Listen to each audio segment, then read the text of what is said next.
baay'atu jaalatamtootaa fi kabajamtoota hordoftoota chaanaalii kootii akkam jirtu nagaa keessanii ani baay'ee nagaa kooti gooftaan nagaa keenya baay'ee galata guddaa argatu isinis nagaa guutuu akka qabdan abdii guddaan qaba obboloonni viidiyoo kana hordoftan yookaan dhaggeeffattanii jaalala waaqayyootiin sheerii gochuudhaan hiriyoota keessaniin ga'an isiniin jedha sababni isaatiiyyuu amma dandeenyu yoo wal gorsinee wal jajjabeessinee yaada keenya waliif qoonnee badiirraati rakkoo amaaraati wal hambisuu dandeenya gargaarsi guddaan namni waliif godhu yoo jiraate yaada yoo wal gorsi yoo wal jajjabeesse du'arraa wal hambisuu danda'a rakkoorraa wal oolchuu danda'a gargaarsi kan jennu gargaarsi tariitii yeroodhaaf waan qabnuutiin qabeenya keenya yoo wal gargaare nurkaa dhumuu danda'a wantichi darba yeroodhuma rakkanni sanaaf nu oolcha malee yaadni namaa garuu gorsi namaa garuu umurii keenya guutuuti yaadachaa akka jiraan of eeggachaa akka jiraan ammuma rakkoon tokko nu mudatu ammuma wanti tokko nurra ga'u waan riyaan keenya yookiin firri keenya yookiin namni tokko nuun jedhe waan dubbisne tokko waan hubanne tokko yaadanna jechuudha rakkoo nutti dhufu sanaafi atattamaan furmaata akka argannu nu godha rakkoo sana damdamachuu akka dandeenyu waan nu gargaaruufi yaada keenya waliif qoonnee obboloonni biyya arabaa jirtan wal gorsuudhaan wal jajjabeessuudhaan rakkoorraa akka wal hambisnu badiirraa akka wal oolchinu adaraan isiniin jedha viidiyoo kanallee sheer gochuu hin dagatinaa jaalala waaqayyootiin obboloota biyya arabaa keessa jiraniif dhaamsa tokkoon qaba hundumti keenya iyyuu gaafa biyyaa baanu biyya ormaa keessatti rakkinni akka jiru beekna biyya ormaa keessa miti biyyuma jiraannu keessatti iyyuu biyya lafaa kanarra hamma jiraannutti rakkinni jira qorumsi jira wanti nutti ulfaatu jira gaddi jira akkasuma immoo gaddi sun iddoo sanatti nafu hin jijjiirama gammachuunis jira yoo rakkate namni rakkina keessaanii ba'a inni guddaan kaayyoo qabaachuu fi waan isarra ga'u haala isa mudatu hundumayyuu damdamachuu danda'uuni dirqama jechuudha dhalli namaa gaafuma uumamu iyyuu kaase waaqayyo wanta isarra ga'u hundumaa rakkina biyya lafaa kanarra jiru qorumsa biyya lafaa kanarra jiru hundumayyuu daa akka damdamatutti nu uumeera waaqayyo dhala namaa waan ta'eef wanta nurra ga'u wanta nu mudatu hundumayyuu damdamannee keessa darbine isa fuuldura keenya jiru ilaallee tarkaanfachuun dirqama keenyadha jechuudha obboloota koo jaallatamu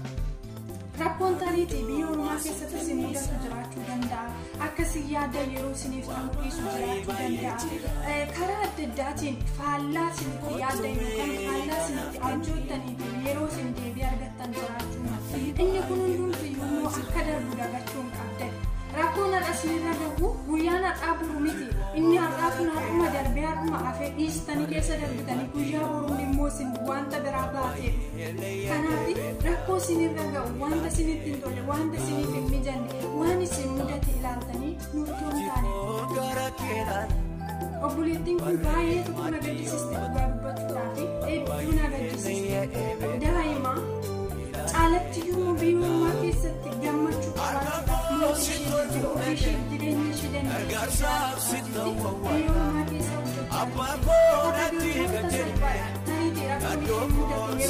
waan ishee dandeessu humna ishee qabu sammuu ishee ol ta'uutti danda'a guyyaa sana obsaan utuu keessa darbee yaada ishee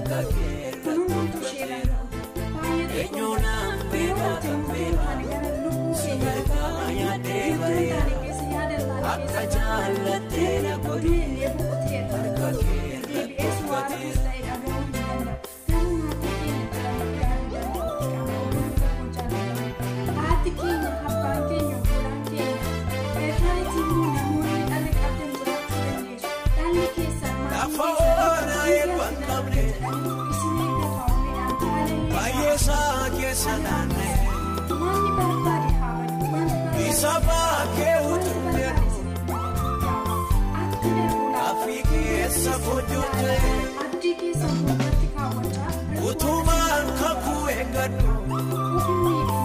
ofii keessa garanko obsana do caalatti nuyi obboloota biyya arabaa abako utuna lufte baay'ee yaadanii baay'ee waa'ee isaanii epeko bayesiawa abbaatu obboleessaa abako defina yoo fi fayyada isin yoo fi yaada isin yoo Allah tabukisi otoo isinirraa gargaaramanii kanjechi nama madese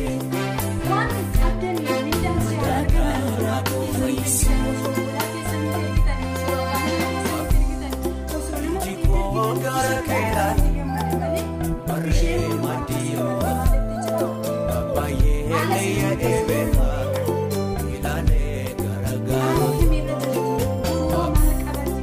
iji koo gara keeraa barree madiyoo baay'ee leeyya eebeekaa ilaalee garaagaraa harka koo si tolfudhadhe gargaarsaaf si ta'uwwaadha abbaa koo natti gajeellee yaadoo koo si to'aafadha eenyuunaan beekaa kan beeraa si harkaa yaadee bareera akka jaallatee namoonni harka keerra tolfateera eenyuunaan beekaa kan beeraa si harkaa yaadee bareera akka jaallatee namoonni harka keerra tolfateera.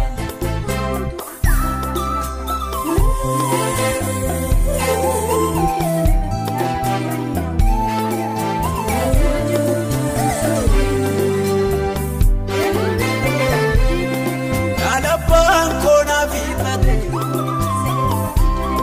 baay'eedhaan kan kuuba nyaatu hundumtuu iddoo gadhiisaa olii gaafa naa dirmatti anoosi irrattaan of gate garaan koo si amanate atiyyuu madaalte beektaa keessi koo akkasi jaallate hir'uu nama baay'ee goote kan koo maaliif afaan banaa abbaa koo waldaaf qixxeesse mul'ata koo si toogganaa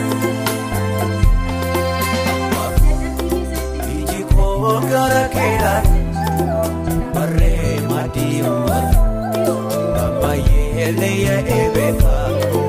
ilaalee garaagaraa iji koo gara keeraa barree madiyoo baay'ee leeyya eebeekaa ilaalee garaagaraa harka koo si tolfudhadhe gargaarsaaf si ta'uwwaadha abbaa koo natti gajeellee yaadoo koo si to'aafadha eenyuunaan beekaa kan beeraa harkaa yaadee bareera. Gaafa waan godhadhaa miidhaan keessan jiroota lakkaawwatee yeroo baay'atutti yeroo tokkotti isiniif kennuuf yoo jedhanitti ulfaachuu danda'a haalli keessa jiran ulfaataa waan ta'eef amma isiniif danda'ametti mindaa keessan ji'aan fudhachuudhaaf yaala sababni isaatiyyuu in salphata isaaniif illee ji'aan isaanii isiniif kennuun in salphata yoo walirra baay'ate garuu osuma rakkinni hin jirreyyuu gaafa walirra baay'ate inni isin dadhabdanii fi hojjettan dafqi keessan isaanitti mul'atu birrii fuudhanii isaaniif kennan yookaan immoo qarshii isiniif kennan sanatu isaanitti mul'ata malee dadhabbiin keessan isaanitti mul'atu nama hundatu tokko miti namoonni dadhabbiin namaa isaanitti mul'atu hedduun isaanii jiru garuu dadhabbiin keessan kan itti mul'anne immoo waanuma isinii kennan qarshii isiniif kennan sana qofa kan ilaalanis jiru kanaaf hunduma isaatiif iyyuu namni laphee tokko hin qabu namni hundumtuu yaada wal fakkaataa waan hin qabneef isinirras miidhaan akka hin geenye dhiisuun namatti ulfaata aafuu abadu bakka jechuun hin ulfaata rakkina hedduu keessa dabarsitanii ba'aa hedduu keessa dabarsitanii waan hedduu dandeessaniiti waan ta'eef aafuu jettanii dhiisuun hin ulfaata kanaaf amma ta'etti ji'aan akka isiniif kennaniif godha sana ta'uu baatu garuu isiniif kennuu yoo baatanii yoo jiraattan biyya biraa yoo jijjiiratan jiraachuu dandeessu hojjechuu dandeessu abadu birrii garuu lubbuu keessaniif dursa kennaa lubbuu keessaniif yaada abbaan manaan keessan isin haa dhiisu qarshiin keessan bara dheeraa hojjettan abadu umtuu duwwaa haa ta'u yoo isin jiraattan garuu hundumtiyyuu hin dhufu yeroo maan beekne biyya ormaa keessatti yeroo jalqabaatiif iyyuu deemtanii hojjettan har'a garuu namoonni waggaa tokko illee haa ta'u waggaa lama illee haa ta'u biyya ormaa keessa jiraattanii beektanii jireenyi isinitti ulfaatu eessayyootu dhamtanii hammamiyyootu rakkattanii jiraachuu akka salphaatti bakka jireenya namni hedduun akka ulfaataatti lakkaa'etti jiraatu akka salphaatti jiraachuu dandeessu rakkina bartaniittu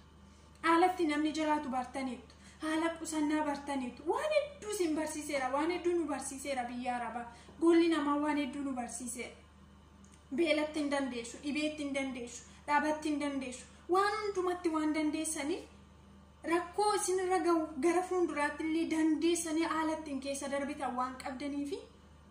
yoo har'aa isiniif mijachuu baate, yoo har'aa isiniif milkaa'utti baate gara fuulduraatti jiraachuu akka dandeessan yaada. Umurii keessan kanatti waan hedduu hojjechuu dandeessu. Jijjiirama guddaa jireenya keessan irratti fiduu dandeessu. Ofii keessan irra darbitanii nama kan biraa gargaaruu dandeessu. Kanaaf adaraa keessan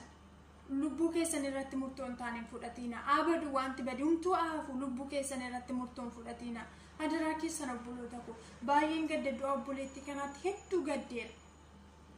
Garuu homaa gochuu waan hin danda'amneef Waaqayyo lubbuu ishii mootummaa isaatti haa yaadatu. Maatii ishii, firoottan ishii, hiriyoottan ishii hundumaaf jajabina haa kennu jecha warroonni immoo aftan adaraa keessan walirraatii barachuu qabna. Walirraatii waa hubachuu danda'utti qabna. Rakkoon isa tokkorra ga'e nurraa akka hin geenye of eeggannoo gochuu qabna.